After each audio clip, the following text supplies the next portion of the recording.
ഉച്ചഭാഷിണികൾ ആചാരാനുഷ്ഠാനങ്ങൾക്ക് അവിഭാജ്യ ഘടകമാണോ? അല്ല എന്നാണ് ബോംബെ, അലഹബാദ് ഹൈക്കോടതികളുടെ നിരീക്ഷണം.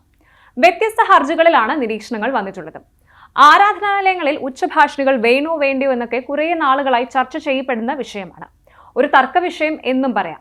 ഇത് സംബന്ധിച്ച് രാജ്യത്തെ വിവിധ കോടതികളിൽ ഹർജികൾ നിലനിൽക്കുന്നുമുണ്ട്.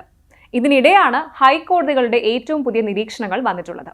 മതപരമായ സ്ഥലങ്ങൾ പ്രാഥമികമായി പ്രാർത്ഥിക്കാൻ വേണ്ടിയുള്ളതാണെന്ന് അലഹബാദ് ഹൈക്കോടതിയുടെ നിരീക്ഷണം വ്യക്തമാക്കി. അതുകൊണ്ട് തന്നെ ലൗഡ് സ്പീക്കേഴ്സ് അഥവാ ഉച്ചഭാഷിണികളുടെ ഉപയോഗം ഒരു അവകാശമാണ് എന്ന് അവകാശപ്പെടാനാവില്ല. പ്രത്യേകിച്ചും അത്തരം ഉപയോഗം പലപ്പോഴും പൊതുജനത്തിന് ശല്യമാകുന്ന സാഹചര്യത്തിൽ. മസ്ജിദിൽ ഉച്ചഭാഷിണി സ്ഥാപിക്കാൻ സംസ്ഥാന അധികാരികളോട് നിർദ്ദേശിക്കണമെന്ന് ആവശ്യപ്പെട്ട് മുക്തിയാർ അഹമ്മദ് സമർപ്പിച്ച റിട്ട് ഹർജി തള്ളിക്കൊണ്ട് ജസ്റ്റിസ് അശ്വിനി കുമാർ മിശ്ര, ജസ്റ്റിസ് ഡൊണാദി രമേശ് എന്നിവരടങ്ങിയ ബെഞ്ചിന്റേതാണ് നിരീക്ഷണം. ആരാധനാലയങ്ങൾ ദൈവികതയ്ക്ക് വേണ്ടിയുള്ള പ്രാർത്ഥനകൾ നടത്തുന്നതിനാൽ ഉച്ചഭാഷിണിയുടെ ഉപയോഗം അവകാശമായി അവകാശപ്പെടാനാവില്ലെന്നും കോടതി വ്യക്തമാക്കുകയാണ് ഉണ്ടായത്. ഇതേ തുടർന്നാണ് റിട്ട് ഹർജി തള്ളിയത്. മെയ് 2022 പള്ളികളിൽ നിന്ന് ഉച്ചഭാഷിണി ഉപയോഗിക്കുന്നത് മൗലികാവകാശമല്ലെന്ന് നിയമം ഇപ്പോൾ തീർപ്പാക്കിയതായി ഹൈക്കോടതി നിരീക്ഷിച്ചു എന്നത് ശ്രദ്ധേയമാണ്. 2020 മെയ്യിലും ഇതുപോലൊരു സംഭവം ഉണ്ടായി. ആസാൻ പാരായണം ഇസ്ലാമിക മതത്തിന്റെ അവിഭാജ്യ ഘടകമാണെന്ന് ചൂണ്ടിക്കാട്ടി അലഹബാദ് ഹൈക്കോടതി ലോക്ക്ഡൌണിനിടയിലും സംസ്ഥാനത്തെ വിവിധ പള്ളികളിലെ മുഅസിനുകൾക്ക് ആസാൻ പാരായണം ചെയ്യാൻ അനുവദിച്ചിരുന്നു.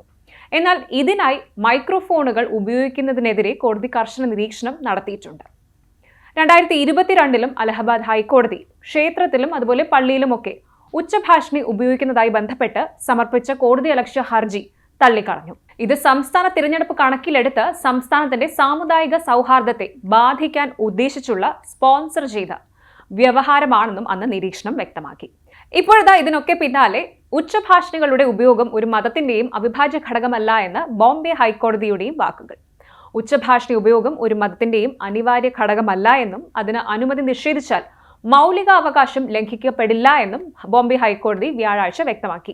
2000 noise pollution regulation and control നിയമങ്ങൾ കർശനമായി നടപ്പാക്കാൻ മുംബൈ പോലീസിന് നിർദ്ദേശം നൽകിക്കൊണ്ടാണ് ജസ്റ്റിസുമാരായ അജയ് ഗഡ്കരിയും ശ്യാം ചന്ദക് എന്നിവരടങ്ങിയ ബെഞ്ച് ഈ നിരീക്ഷണം നടത്തിയത്.